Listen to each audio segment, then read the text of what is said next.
Hi, we're Team 206, Yearn to Learn, and this is our DP1 presentation. I'm Sean Egan. I'm Christopher Caston. I'm Derek Oster. What follows is the planning phase of our BRG project, starting with the introduction. These are just a few of the tasks we've completed thus far in the project, and they summarize the planning phase. We began with some project planning and management exercises, did concept generation, customer identification, a cost-profit analysis, and we finished with a mission statement. The mission statement summarized most of our ideas that we'd come up with during the planning phase. It was pretty broad, pretty vague, but using some things like the product description, they really helped us to focus on where we want to go with our project moving forward. We identified key business goals and a primary market that we want to target as we move forward in concept generation and development. But this project began with the product planning phase.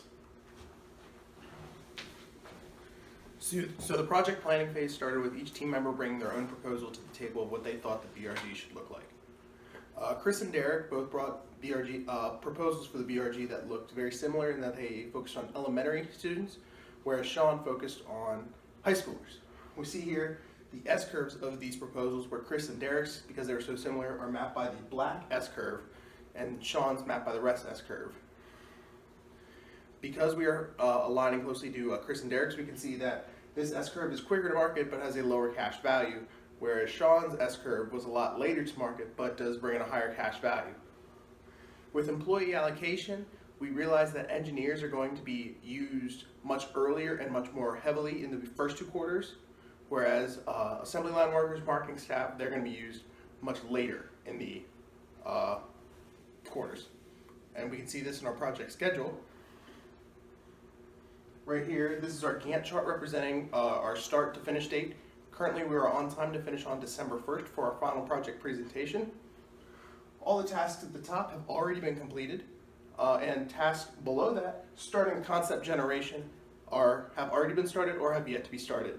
We see that the tasks in red are on the critical path. The team understands that any delay on this will delay the project. With concept generation, we've started coming up with ideas for our first station.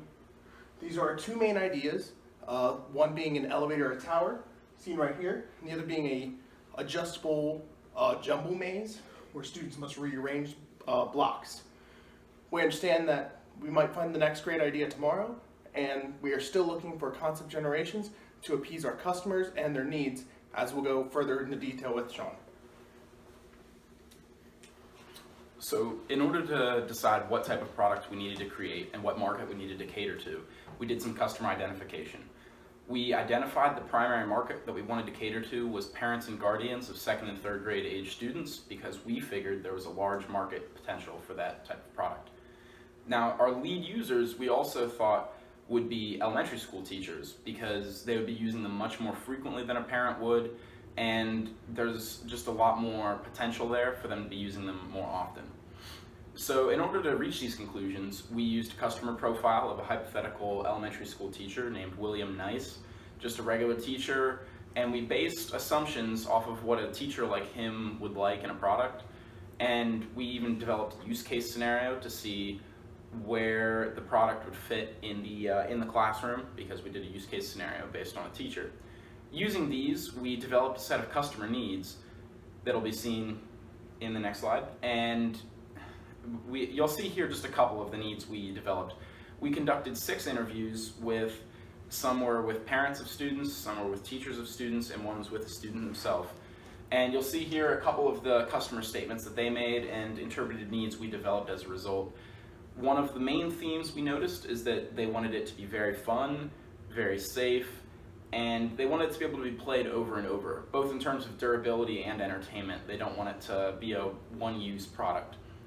Highlighted here, you'll see the most important, that it has to be safe and certified by the CPC, which is the Consumer Product Safety Commission.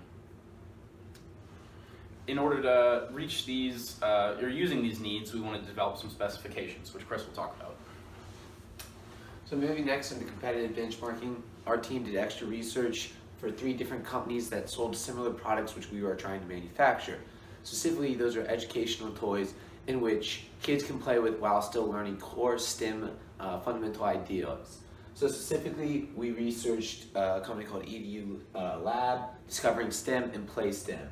And we compared all the different traits in these products to figure out and give an understanding of what we need to adapt to our products. Specifically, we pulled the price from these products so we know the range that we need to fit within, and the unit weight so we know how big and how heavy, because we do have to remember we are working with small children when making these devices. But overall, the competitive benchmarking will help us later with our product specifications and will allow us to figure out how exactly we need to build our BRG. Next, moving into our product specifications, we took our customer needs and our competitive benchmarking to come up with a list of matrix in which that we want to follow, and is sort of as a guideline in how we want to make our product and what type of ends it should meet. Specifically, from our matrix, our cost of product, our certification by the CPC, and our entertainment value are all ranked most importantly. And if you look over to the right, we have our ideal margin value for our price to be between $25 and $35. That's our goal. That is like bare minimum how low we can get it, but we will accept anything under 60. We don't want to go above that because we believe that's getting too expensive. The certification by CPC, that's all in relation to health and safety. From the customer needs, we saw that the parents want to have a safe product, and even from our competitive benchmarking, we saw that every other product is safe to play with by young kids, and that's definitely something we need to meet. And then lastly, the entertainment value, we want to rate this on a survey-based scale, and anything above 60 we consider passing, but we are really aiming for a 100% entertaining system. Next, we're going to go into the QFD chart. This will show you the correlation between our customer needs and our specifications. This really helped us in the long run because we understood what criteria we should really focus on. Specifically, you can see here that our certification by CPC, durability, and cost of product are our most important product specifications in relation to the customer needs. So we know that we need to focus on those the most. QFD chart comes in a lot of help when trying to understand what we need to focus on first and what will be most important on later throughout the project. And lastly, we have our economic analysis. Our group plans on selling our product for $50. That's with a variable cost of $30 to make the product, as well as a fixed cost of $11,250. We decided to go with scenario 1 instead of scenario 2 because we felt that the profit margin would be a lot bigger instead of having a variable cost. Our break-even point with our pricing currently is at 563 units.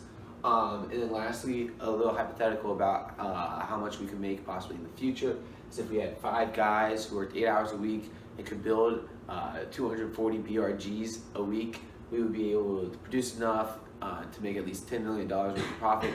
Now that's if all the products actually sell, but that is with our scenario 1 cost plus pricing, that's where we will end up. So including this presentation, we really like where we are. We really like the plan that we set forth for this BRG. We understand there's a lot of work to go forward, especially with this concept generation phase that we're starting right now, but we do feel like we have a great plan moving forward. So in focusing with the elementary students, as discussed earlier, this is going to be a quick to market product, very low cost, but it's going to be something that we can make a lot of very quickly. The biggest thing is if we can see if we can expand ourselves into the toy and game market, because this increases our market opportunity.